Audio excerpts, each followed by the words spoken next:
Mapagpalang araw po sa atin lahat. Sino nga bang magiging third party sa relasyon ni na Joy at Ethan sa Hello Love Again? Ito na ang inabangan ng lahat matapos nga pong i-announce ang pagkakaroon ng sequel dahil sa hinahaba-haba ng panahon na inaabangan ng maraming fans ni na Kathryn at Alden ang pagbabalik ng movie na Hello Love Goodbye Part 2 na ngayon ay Hello Love Again na.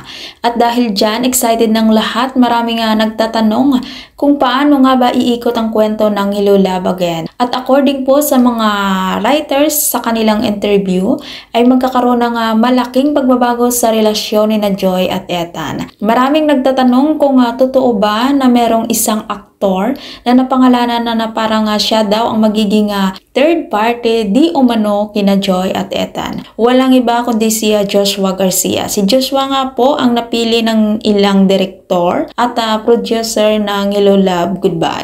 Dati na nga po usap-usapan na magkakaroon nga ng pelikulang itong si Joshua Garcia at Kathryn Bernardo.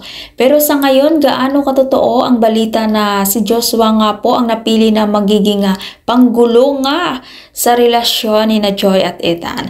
Pero madami rin ang may gusto na sana daw si Jericho Rosales na lang ang magiging third party sa relasyon ni na Joy at Ethan sa Hello Love Again. At paano kaya iikot ang kwento ni na Ethan at Joy kung merong susubok sa kanilang relasyon? Abangan po natin ito. Ikaw hindi pa nakasubscribe ng aking channel, mag-subscribe ka na sa aking channel, Ives K. Velasco. Maraming salamat at mapagpalang araw po sa ating lahat.